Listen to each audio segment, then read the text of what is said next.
Hello and welcome back to Tin Star. Preston Springs is still talking about the Red Ribbon incident. Your work with the dam and restoring water to river has got people excited. More than a few shopkeepers have openly said they would give you a discount for a while. Come one morning, you step out onto the street and see a wagon festooned with bits of bright-colored cloth rattle past. Its sideboards are chock full with barrels that slosh precipitously as it heads toward the Grand Haven Hotel. Most appropriately, Preston's latest gift has recently trickled down to your pockets and given them an additional jingle. Well, very slightly increased, which now puts us at enough to drink the occasional beer in a saloon. We can... if they're going to give us a discount, what about that hat we wanted to buy?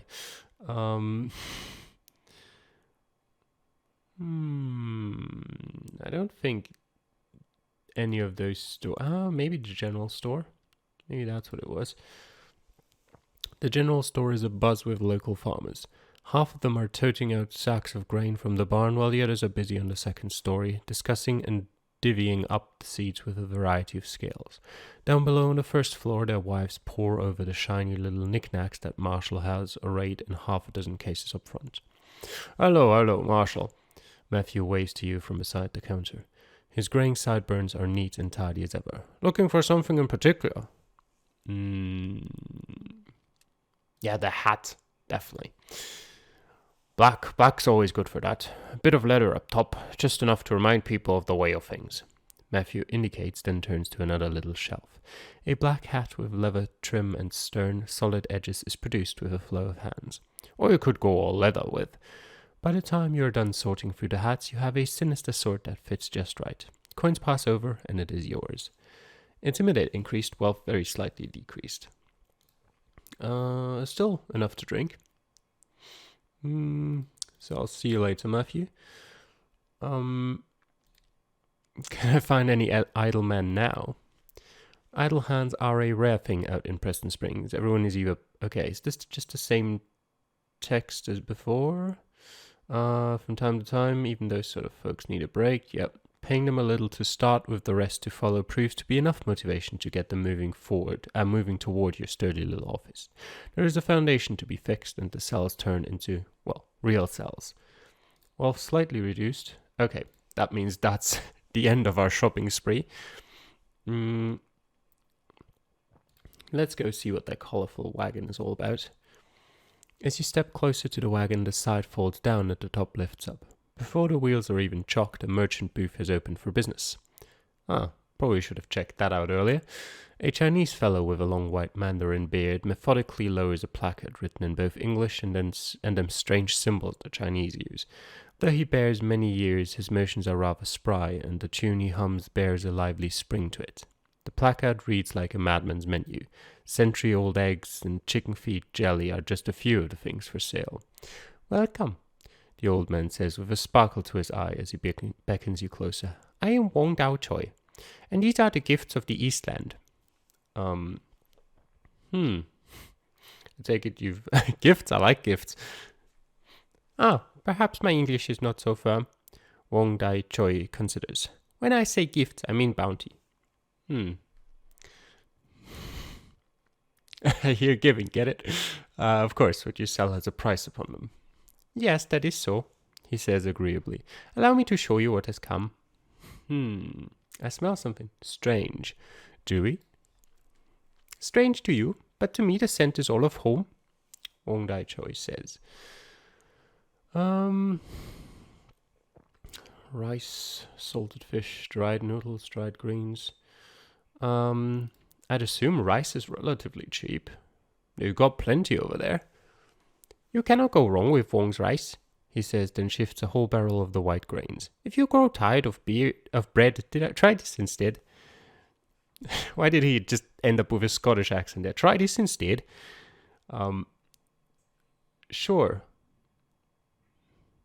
Your salesman pattern changed. Tell me about it. Yes, a storm raged while I took the train to the railhead out of San Francisco. There I met Mr. Clemens, and it was he who suggested I put some snap into my words. Wong Dai Choi says, Did you like it? It's alright, I suppose. I'm buying a barrel of rice, aren't I? Sure. Yes, I see, Wang Dai Choi replies happily. Do you have medicines too? I like how there's no option to just say no and go. I have to consider anything here or ask him about medicines. I have a few. Allow me to show you.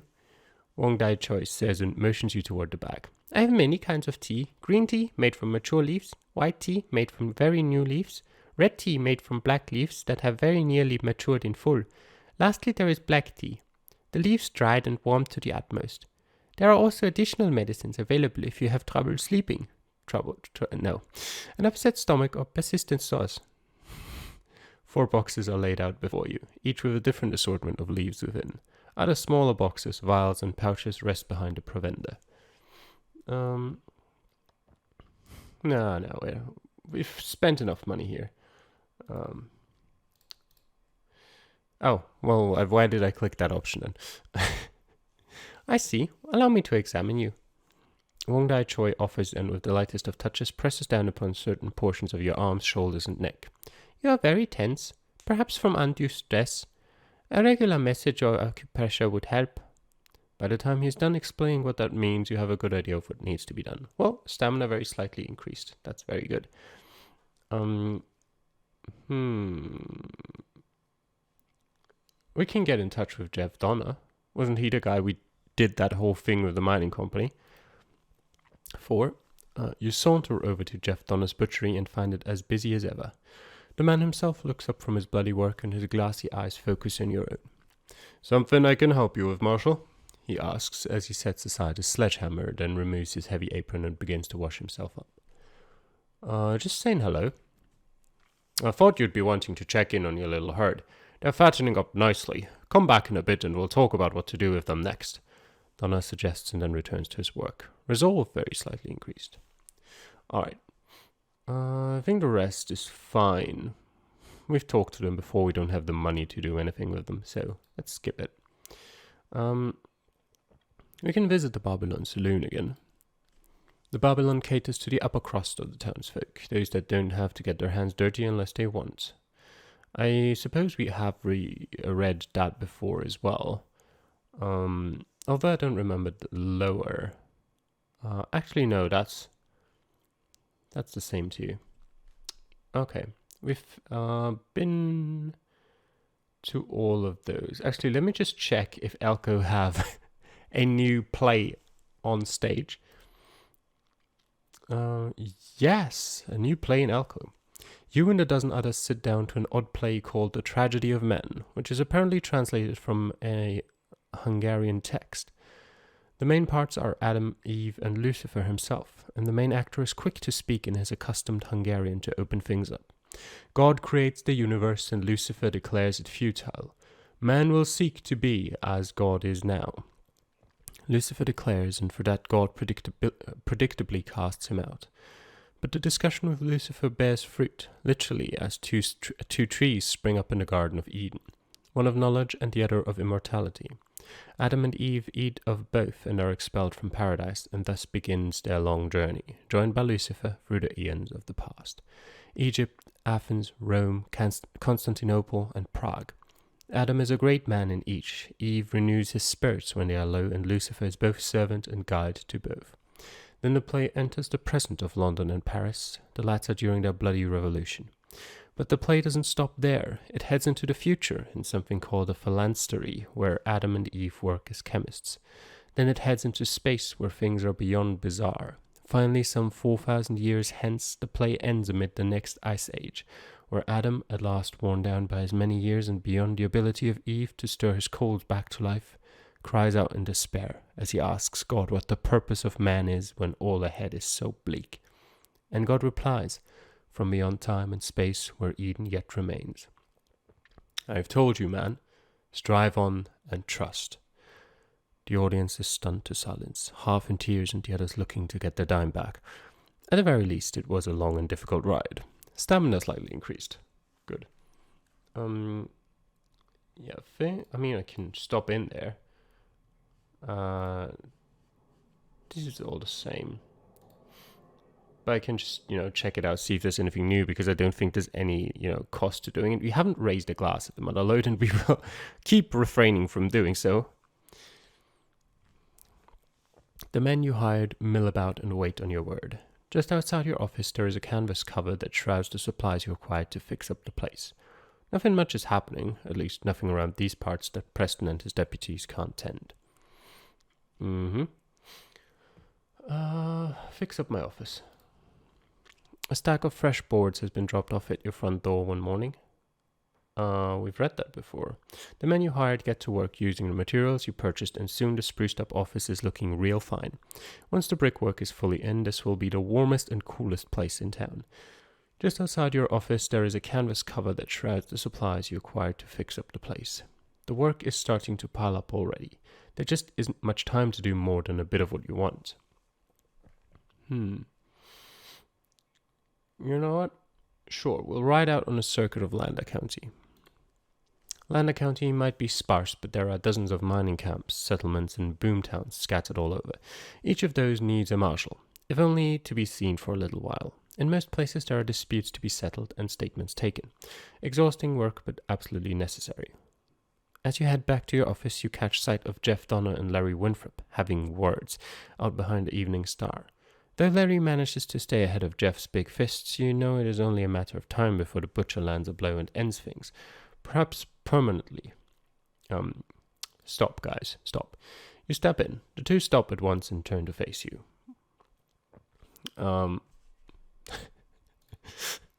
Jeff, you're picking on a man half your weight and a quarter of your brain. Come on, man. Yeah, Larry shouts over and blinks belatedly at your words. I wasn't wrong, apparently. I want the two of you to face one another, no punching. The two men turn to face one another. I ain't sorry, Larry says. You deserve worse for insulting my sister like you did. I apologized for that, Jeff replies. It's just, I saw her tintype and she's got her brother's looks. Yeah, we're family, Larry replies pointedly. Don't you have other sisters, Larry? Maybe a cousin? You know what? Sure, Jeff. Meet her. Meet her. You can still reject her later. It'll probably make everything worse, but I want to see it. Yeah, I know, Jeff Donner says. Fine, I'll see Pamela, Larry. But no makeup or fancy candles. I want to see who she is and if I'm going to court her. You'll see her? Larry wonders incredulously. Really? That's all you needed to say. The two walk away together and begin talking in earnest. All the things you gathered for your office can just stay in the corner for now. You'll get to using that eventually. Days go by and turn into weeks as you settle into your duties as Marshal of Lander County. Come one morning, a letter arrives from San Francisco on the itinerant stagecoach, one that bears the flourished script of Marshal James. In it he writes that your bit of bottom land is as green as you could want following the recent rains. Though the Uptons have tried several times to seize the land through legal maneuvers, he has held them off. Furthermore, it seems the Uptons are still upset about the death of their son Thomas. Certain inquiries are being made, and Marshal James doesn't like the idea of that one bit. Also enclosed are your wages for 3 months, a rather welcome surplus to your efforts.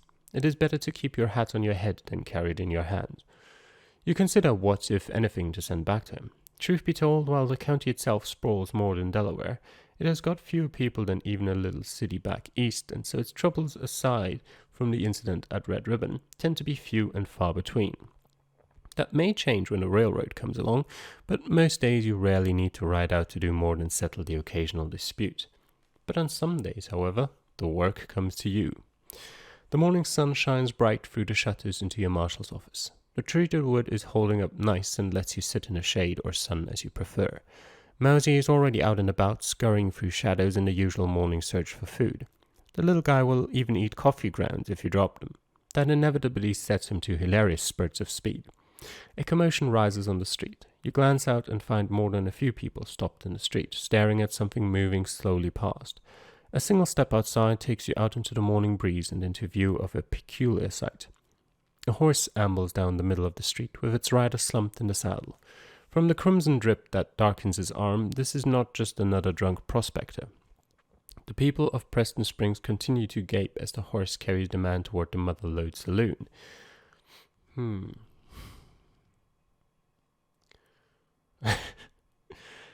People get shot all the time out here. You know what? Well, we'll be nice. Dirt crunches beneath your boots as you step out into the street and ease before the horse. The beast slows a little at your approach. That lets you pull the figure from the saddle. Relieved of its burden, the beast trots quickly towards a water trough. The man's seen better days. His skin is pale beneath a rough work, short and trail dust has layered thick. A once sharp widow's peak has been blunted by a tangle of hair. His eyes flicker open and bleary brown orbs consider you and then your badge. Marshal, he whispers out. Frank Spears and I've... Then his voice gives out and he collapses back into bleak slumber. Thankfully, the mother lode is just a bit of a drag away. The mother lode is just waking up. A little sizzle of bacon rises from the back, but the tables are clean and the bar is bare. A cluster of fairly sober, if not well-rested patrons rise from their blankets in the far corner near the embers of a fire. The saloon doors swing back and forth behind you and help shift away a linger of smoke. Put him on the table. You lift Frank up onto the square slabs of wood that serve as tables here and feel it wobble beneath his weight. Almost at once a stern woman's voice rises from the back. Not there! Off! Off! You turn to find a woman with long ice-white hair in the doorway. Dressed all in black, supposedly in mourning for her 5 husbands, Mother Maddie is just a little slip of a thing who nonetheless strides in as though she were a lieutenant general. Are you deaf? She says sharply. Get him off there. Frank to a different table. Sure. You shift him over to one of the tables, which creaks even louder under his weight. Not much of an improvement, but Mother Maddie seems satisfied. At least until she removes Frank's jacket and finds her hands dotted with blood. His right arm's got a nasty nick, Mother Maddie relates.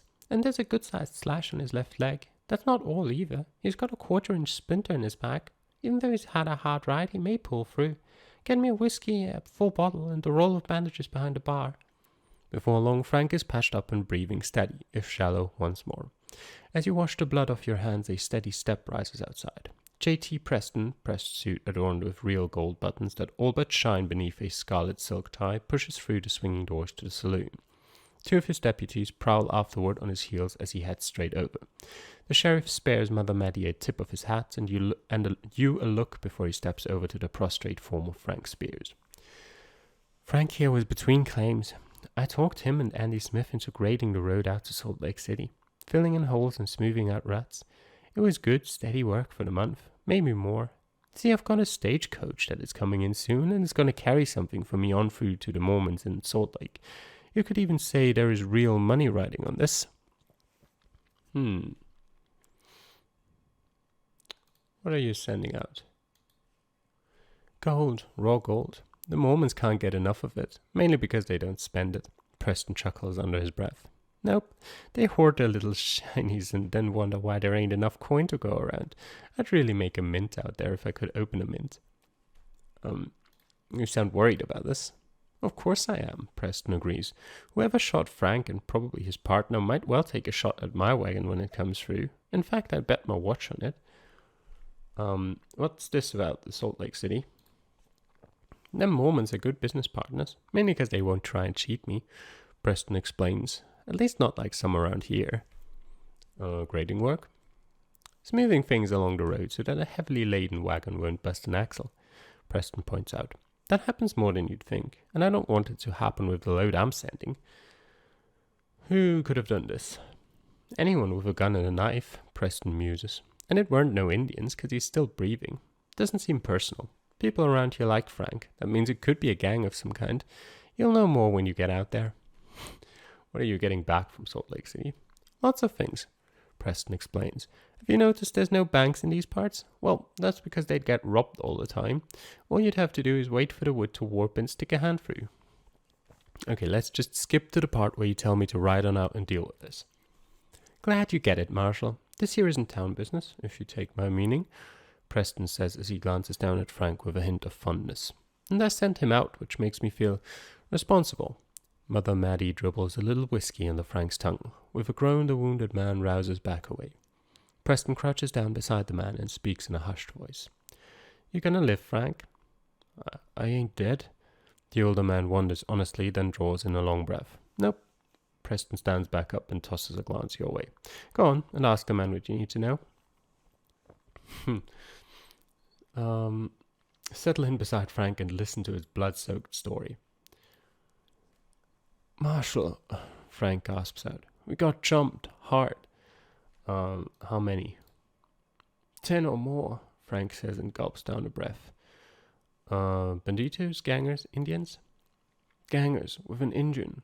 Frank gives a little grunt and grimaces as he finishes the words. What is that? Where were you when it happened? Out near Trout Creek. They laid into us when we was working in the water. The wounded man gives a low groan and licks his dry lips. Mother Maddie is right there with a cup of watered beer. Did you fight back? Tried. Too fast. All too fast. Thank God they stopped shooting and started trying to cut at us. Frank shudders and racks out a cough. What about your partner? Andy and me got split up. Don't know if he got away. Frank manages through blood-flecked lips. Where would he go if he was in trouble? Albion Falls. He got kin up there. Frank gives out a sigh and lies still after. Well, that's all I needed from you, Frank. Find Andy, please, Frank asks of you as you head for the swinging doors. He's my best friend. The town is back to its usual dusty, bustling self when you emerge. The Grand Haven Hotel has acquired more than a dozen visiting prospectors, covered in varying layers of grime. The tidy staff of young women and men there have to truly strive to clean the linens and haul in water for them. Yet, for all that, the saloons are oddly idle. Something is definitely afoot.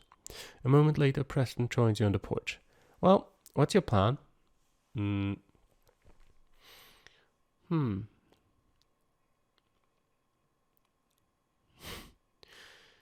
I'll swing north to Albion Falls, sure.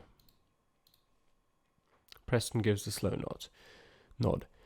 Yes, that did seem to be the horns of it. You know something. No, I suspect. Preston purses his lips. There's a big difference. Mother Maddie steps out with a blood-caked shirt draped across her hand. He'll live a while yet. Despite certain efforts to the contrary, there's going to be justice for this. Preston gives a cough and waves his fingers absently toward you. We're just discussing that. Now, Maddie, if you need something for Frank there, just ask and I'll provide. He was working for me, after all. Least you could do, she agrees. Precisely. Preston says as he extracts his shiny gold pocket watch and absently flicks open the cover to take a look at the time. Now, if you'll excuse me, I'm about to be late for a meeting. Don't want to keep those men waiting when they're bringing me their gold. He strides off down the wooden walk, makes a beeline straight for the Grand Haven Hotel. There he greets the swarm of prospectors warmly with claps on the back and offers them grand sweeping gestures. Mother Maddie scoffs. JT's netting all the suckers, isn't he? And this is just the first run.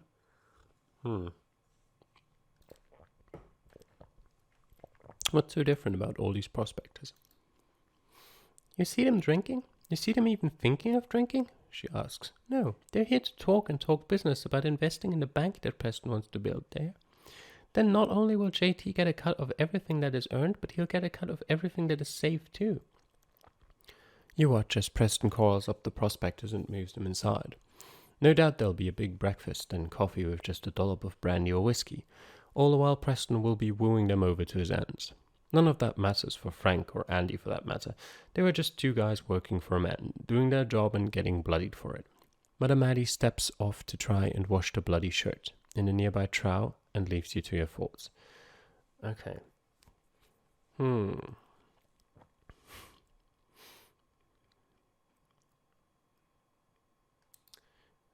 Yeah. Might be better to try and track down Andy in the wild. True. As you turn toward the stable, you spy Miss Carroway absently leaning against the saloon wall beneath the eaves. She catches your eye and measures your step. You heading somewhere, Marshal? Yep, and I was just about to invite you along. Could be gunplay, though. Perfect, she says and flashes you a grin as she falls into step beside you. Getting a little boring around here? You ride into the wild, determined to find Andy. Trouble is, it will have been a day and more since his brush with the gangers, and these valleys are a wide and unforgiving place. As you ride, Miss Carroway stays by your side. From time to time she idly whistles to herself, a simple melody of a song you can't quite catch, and the origin of which she proves unwilling to share. Indeed, she keeps to herself until the first nightfall as the campfire crackles and beans simmer. But after she downs repeated sips of medicinal whiskey, her tongue begins to loosen. Furthermore, she always offers you a snort before she indulges herself and chases it down with a swallow of water after. It is a routine you can't help but notice. "Do you disapprove of my habits?" she asks all too politely as the sun begins to set. Where did you acquire your habits from anyway? "I got them and a few other things from my father. Where else?" she says and snorts a laugh. What's he like?" "Oh, you don't want to know him. He's 10 times better than me, and by that I mean worse too. Spent half his life out in the wild and got plenty of scars to show for it. Why, he'd rip the hide of a grizzly and then kick it around for fun." She glances off toward the setting sun. "I almost miss him." You and she talk long into the night about fathers and brawls both. It doesn't take long to find Trout Creek and the portion of it that intersects the road east over Bridger Hill and eventually leads towards Utah. Moreover, the tracks from the ambush are still there, perhaps too many. Roughly 4 men jumped Andy and Frank, came up on foot and started shooting. At least that's what the powder burns on the cactus and the flurry of boot marks mean. Another 6 followed on horseback and passed the first fighting 4. Hard to say what exactly that means, except that there's at least 10 horses in this gang. You eventually reach the split where Frank and Andy separated. The gang has pursued both for a time, but a scour of wind has taken away much of the details. However, most of the riders eventually turn back east, while a single set of tracks, Andy's no doubt, heads north towards Albion Falls. You know what? Sure, we'll go after the gang. Andy no doubt made it to Albion Falls, and you can't do anything for him there. It is better to seek out the bandits and take the fight to them. The ridges and rises of the valley slowly gives way to a rolling expanse. In the distance a cloud of dust rises as a band of riders heads straight for you. Oddly, they are not dressed in travel browns, but in suit coats of dignified black with bright white shirts beneath. "Oh, here come the holier-than-any's," Miss Carroway mutters under her breath. A lead rider maneuvers his steed close, shows empty palms as he gives you an honest nod. "Greetings, Marshal. How provident to meet you in the wild. I am Bishop Hancock, and Albion Falls is part of my ward." I'd like to talk about Andy Smith. "Yes, we took him in when he came to our door, but could do little for his wounds. He suffers even now. Is likely to perish," the bishop sighs. "But he told us all he could, which includes word that the Hartigan gang is hiding out at Echo Canyon." You know who I am?" "Of course. A glance tells me everything I need to know about you," the bishop explains. "Few would be headed out toward Echo Canyon, and fewer still when wearing that badge." You glance down and find that bit of tin weighing down your tunic. What exactly did Andy have to say? "A great many things. He was attacked at Trout Creek by the Hartigan gang. They ran him down, said a great many things where he could hear. Clearly they intended to make a message of him." I would like to talk a little more, if there's time. "There certainly is that right now," Bishop Hancock notes and then gestures at the empty land all about. Sure, tell me about Andy and your community." "Yes, he was a saint," Bishop Hancock replies. "We're all saints, of course, of the Church of Jesus Christ of the Latter-day Saints, to be precise." I heard something about Hartigan and Echo Canyon. "Yes, Richard Hartigan is a foul fiend. He and his band appear to be camped out at Echo Canyon, where not a soul could sneak up on them." Why is it called Albion Falls? "For a simple enough reason," Hancock explains. "There is a little stream nearby that splashes down a ledge of rock. While not quite a waterfall, the drop is enough to churn the waters white below. The first explorer through found the water sweet, and so named this place. We settled it not long after." How many people around here? "About 400 in the ward, mostly saints," Hancock remarks, "though there are a few Gentiles here and there, and even a Jewish fellow." "Were you out riding for a reason?" "We had thought to take a gander at Echo Canyon and see the feasibility of attempting to bring the wicked to justice, but we are farmers and laymen, not marshals or lawmen." Hancock shakes his head. "I fear we would only feed the earth with our mortal remains." "Alright, that's enough." "It may be for you, but I would like to know something," Hancock asks politely. "Recently a small herd of straggling cattle out of Big Bell Ranch had gone missing. An investigation into things uncovered a statement from a prospector named Dan Schmitz indicating that an altercation occurred between Marshal Calamity Smith at a watering hole not far from Preston Springs. Furthermore, it said that you killed Ben Carson, the cowboy whose responsibility it was to protect that same herd. Yes, and if you read my statement, you will see I was justified. I have read the statement. Moreover, I understand what has been included and what has not been, particularly what happened to the herd of cattle that had been in Ben's charge, Hancock points out. The shooting may be justified in some eyes, but the theft cannot be. I and the people here shall always remember that. The wind whips through, drives dust across the flat expanse. The Albion rider shifts nervously in the saddle as the grit rains. Several hurriedly tuck away rifles they didn't need to have out. Farmers and laymen indeed. Hancock tips his hat politely to you. Goodbye, Marshal. I do hope you will find a way to bring justice to the county. The Albion Falls posse heads back to their homes and leaves you with a short ride of your own. From a distance, Echo Canyon proves to be a crescent crack in the ground hundreds of yards long. It is almost as though a towering giant had pressed a boot heel into the earth in passing. The red walls are dusty and sharp, as they tower above a ribbon-like pathway below. One thing is for certain. Getting close without being seen will be hard, if not impossible. I figure we can take one of the steep trails along the side. Slide right on down, nice and quiet, Miss Carroway points out. Sure. You ride toward the canyon with Carroway by her side. But instead of taking the shallow grade down to the canyon floor, you swing round the side where Miss Carroway indicates with a flick of a white cloth. That done, she pockets the handkerchief and follows you down. It is a steep descent, but quiet too, where the entire canyon is filled with a constant chattering of little sounds. At the ruddy bottom, the trail begins to merge with the broader path, and from a cleft in the wall, a figure emerges. Like an ox stretched tall, the man steps before you and raises a hand for you to halt. From beneath the brim of a shapeless old hat, you catch a flash of oddly familiar storm-grey eyes.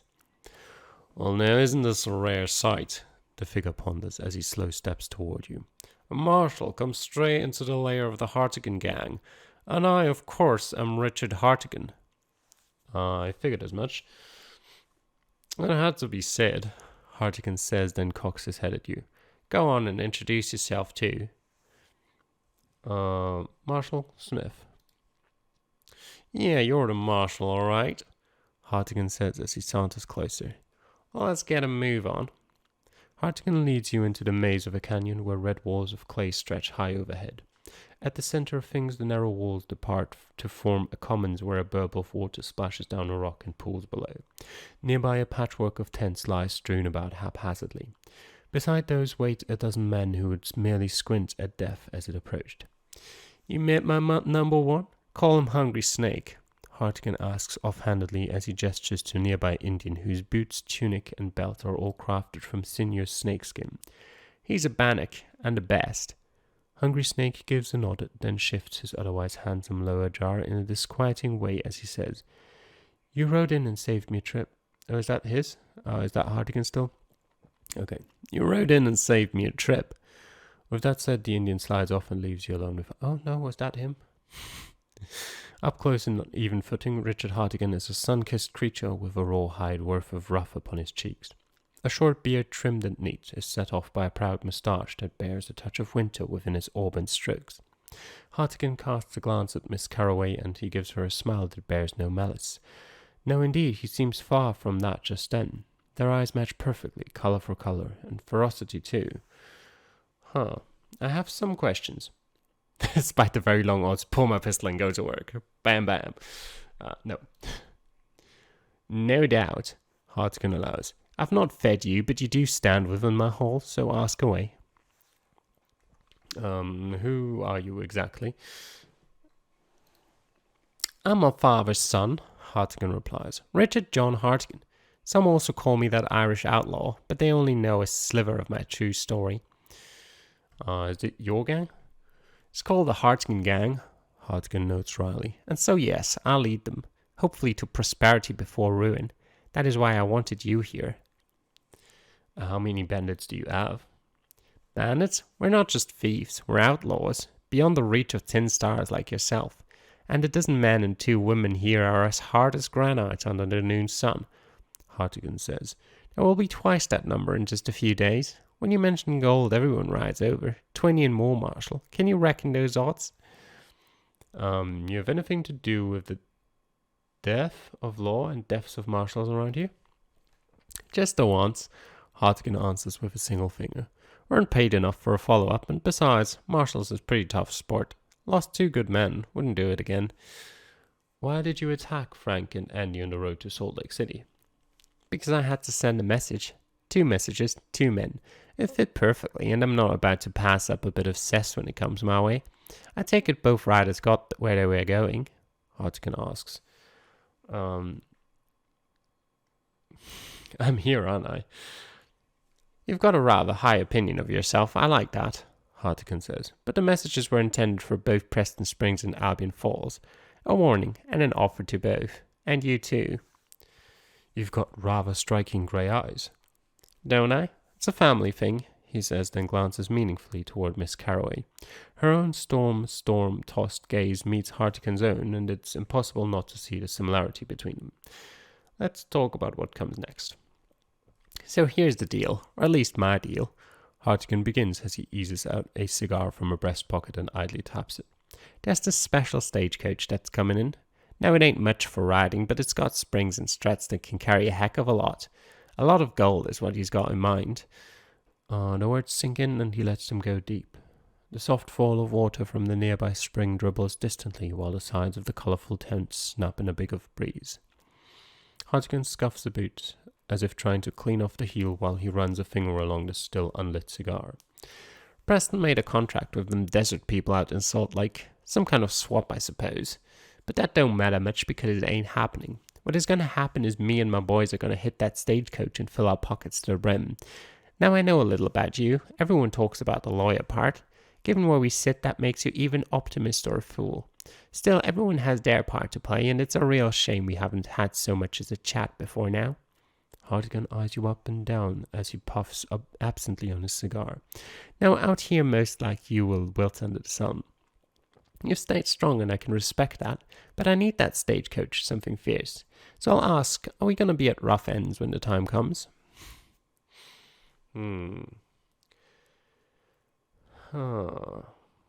What exactly would I get out of this arrangement? What do you get? Well, that depends on what you want, Hartigan points out. A share of the gold or a favour seems about right. Personally, I take the favour because you can always use it to get gold if you need. So how about it? Pull my foot. Yeah, I'm willing to negotiate with you. All right then, Hartigan nods agreeably.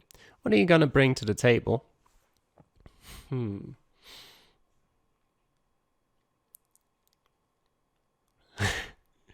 I won't sink the stagecoach in a lake or swift-flowing river if it comes to it.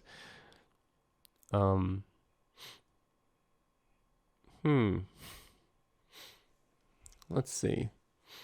Sure. I'll stand aside when you attack the stagecoach.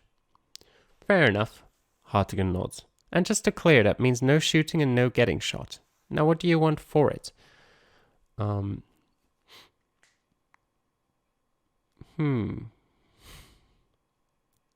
who would pay to kill a marshal? That'd be interesting. Sure, go on. Easy enough to say. Right now, in fact, I don't know, Hartigan says, then holds up a hand. But I may be able to find out. You see, there's someone in Elko who handles these things. I'll have a friend drop by there and see what is what. Worst comes to worst, I'll give you a heads up if someone is gunning for you. Yeah, I've already got a guy looking into that, Tumbleweed Jack. Well, then that's covered, Hartigan says. He gives a little shrug. Okay. Sure, stand at my side one time for one day. I see. You don't have too many deputies, Hartigan notes. And so yeah, I'll ride on out if you give me a fair warning, and it ain't no Alamo. The air of tension readily dissipates as Hartigan holds up a hand. Rifles are set down and hands drift away from pistols. In but moments, you're all just travellers in a canyon. That's that then, Hartigan says, then glances to his daughter. You take care now, missy. Don't be getting into trouble you can't handle. I'd have to sail to China to find that, Miss Carroway replies. With a final wave, you and she depart for Preston Springs. Needless to say, it is a quiet ride all the way back. It is a long, slow ride out from Echo Canyon. Right now, Preston Springs seems so far away. Yep. I must work with my rifle to take more to take things at range. Sharpshooting increased, gunfighting slightly increased. Let's have a look at our stats just quickly. Order is very high. Gunfighting, sharpshooting, yeah, okay. Survival is good. Don't ask me to build anything. Not explosives either. Miss Carroway seems a little distant. It is almost as if her father were lurking nearby. Carrie, I need you with me for what comes next. She asks, then turns to you. I get you. I'll do my part, even if it tugs at my old man's elbow. He knows you got to stand by your friends. There isn't much left to say the whole ride back to Preston Springs. Preston Springs is far quieter than you left it. The days pass as you prepare for the coming of the stagecoach. Then at last, a veritable plume of dust rises in the distance and signals its approach. The wagon clatters to a halt before you. At first glance, it seems an ordinary mud coach with the usual Spartan cab for passengers. The buckboard for baggage is only a broad slat, and the top board for the driver is much the same. But the man atop it seems almost a child as he climbs down. Driven by 6 powerful horses, this is an ungainly top hewn from mighty trees. The furrow braces are of layered leather, must have been stripped from 2 full cows to cushion the jolts. With doubled wheels, thick axles, and hand-thick doors, it is the kind of wagon that almost deserves to have sails. J.T. Preston swaggers out of the Motherlode saloon and eyes the stagecoach of unusual size that lies before him. Finally, tell me, is Hancock around? Bishop Hancock eases forward of the riders.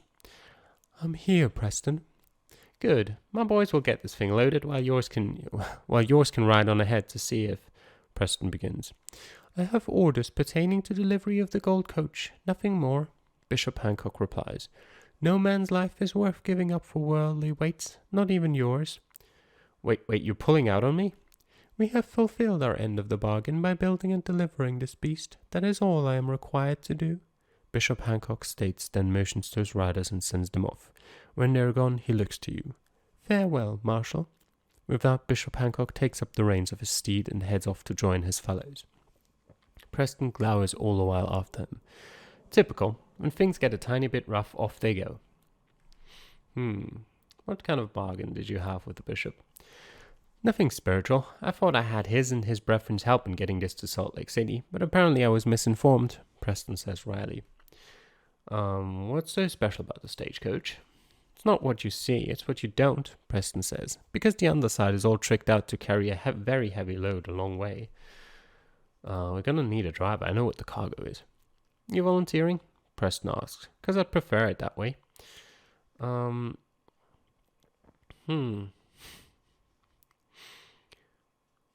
It's your stagecoach, you protect it. I think you're forgetting something, Preston says and idly flicks at a silver cufflink. This falls well outside of a marshal's bounds. Fine, I'll go. You're the most mercurial person I know. Preston shakes his head and sighs in relief. I'm not protecting anything, though. I'm just riding along. A steady stream of labourers heft up sacks and lug them out to the stagecoach. One by one, those are placed inside until the wood frame begins to groan from the weight of the unrefined gold. Amidst them, you catch sight of a familiar figure, Frank Spears. Though the man's bruises haven't faded and his cuts are still stitched, he ambles to the stagecoach with a small arsenal of guns strapped to his chest and lays a hand on the driver's buckboard. Hey there, Marshal. I'm ready to do my part. Well,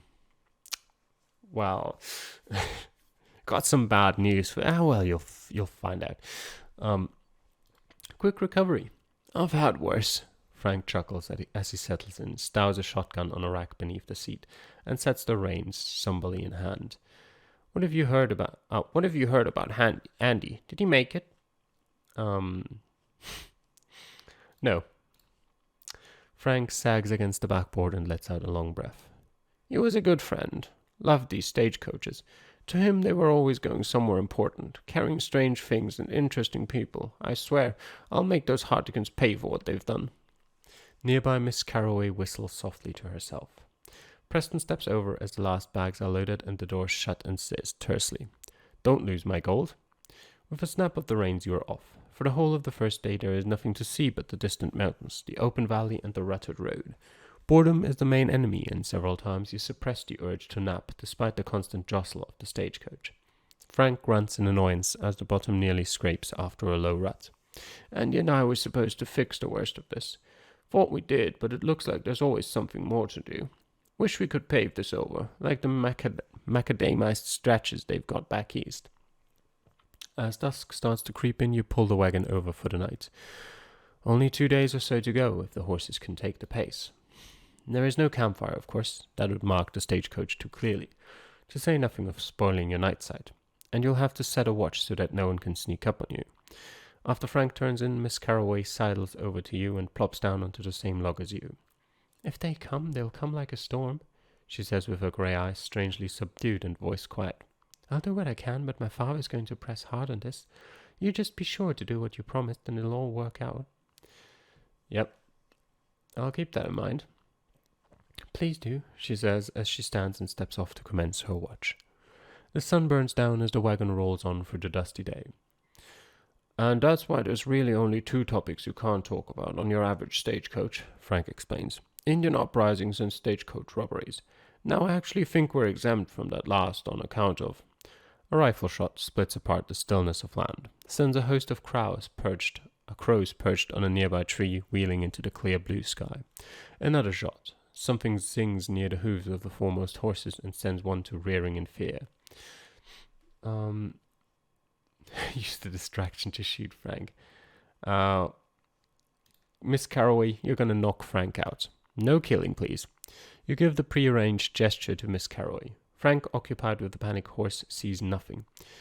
"Hey, Frank," Miss Carroway calls out and gives him just enough time to turn and meet the butt of her shotgun square in the jaw. Frank collapses like a rag doll across the wagon's front. "You know he'll wake up eventually," Miss Carroway considers as she absently considers the downed man. "I mean, I know you got reasons for doing it like this, but I just thought it needed saying." It isn't long before Hartigan and his crew of 20 ride on over and survey your handiwork.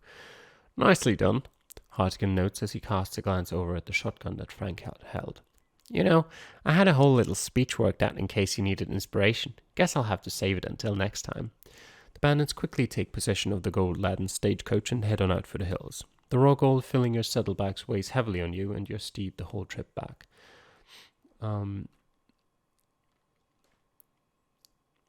We're offering the recovered gold up for Preston. When you ride back into town with bulging saddlebags, it causes a little stir up and down Main Street. People fill the walkways and every balcony they dare. Preston eases out onto the street, then eyes you up and down. I see you, but you're back early and light a wagon," Preston points out coolly. "Hartigan has the gold, and he nearly had me." "Well then, and I got you are still here." Preston shakes his head sternly. A chatter from the street rises up. Everyone is clearly unhappy with how everything turned out. All that gold is lost, and with it go many hopes. Preston paces back and forth. "This is a disaster. I put so much on the easy bet. I should have checked the odds first." Then he turns and walks back into the hotel without saying another word. Frank Spears wanders toward the Motherlode saloon and still walks a little funny after getting hit too hard. A bucket of beer will probably only make things worse. Miss Carroway glances at you and her green eyes are all but dancing. "Too bad about the wagon. I think I need a drink. Let's head to the Motherlode and split a bottle before I can think of a reason not to." With that, Miss Carroway takes the lead and passes through the swinging doors of the Motherlode saloon. About a week later, Hungry Snake slips in through the back door in the middle of the night and pours himself a shot of straight whiskey. "Richard is content at how things turned out," the Indian remarks, "and so he wishes you to know that you have his axe to call when you need. Mine too, then, and others as well." He downs his shot with a satisfied cough and heads back out into the night. Law greatly reduced. Okay. But the order is still there. That's the end of chapter 4. Hope you enjoyed watching it. Thanks for doing so, and I'll see you guys next time. Bye.